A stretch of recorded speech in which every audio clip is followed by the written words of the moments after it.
A tiny cabal of people have control of our government, and they're using it to do war for economic profit. You know what the difference between our mafia state now back then, the mafia helped defeat the Nazis back then. Now we're actually arming Nazis, and isn't it just like America to ignore the Nazis that are suffering here at home trying to buy eggs while we fund Nazis in other countries?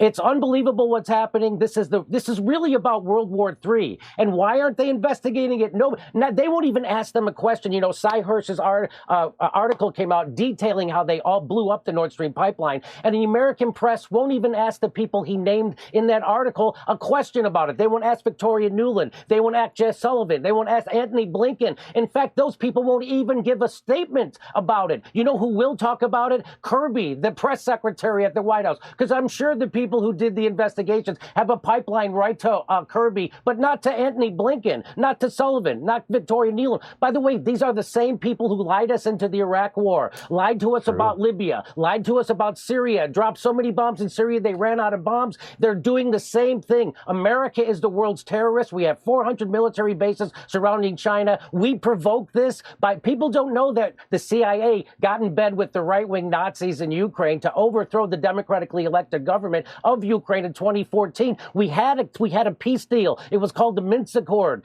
And then they violated. Who violated it? Ukraine kept shelling the Donbass, which are the Russian speakers in the eastern part of the Ukraine. And that's why Putin had to be provoked to invade to protect those people. Nobody will tell you that. Everybody who talks about every other news station, by the way, you're the only one doing this. And I applaud you for letting people come on and tell the truth about what's actually happening in Ukraine. Other stations, when I watch, what they do is they start the history of Ukraine from Putin's invasion. They never tell you that we overthrew their democratically elected government in 2014. They never tell you that they didn't stop shelling the people in the Donbass. They never abided by the Minsk Accord. They don't tell you that the former German prime minister said that the reason why they did the Minsk Accords in the first place was so that Ukraine could build up their military to get ready for this war that they're provoking.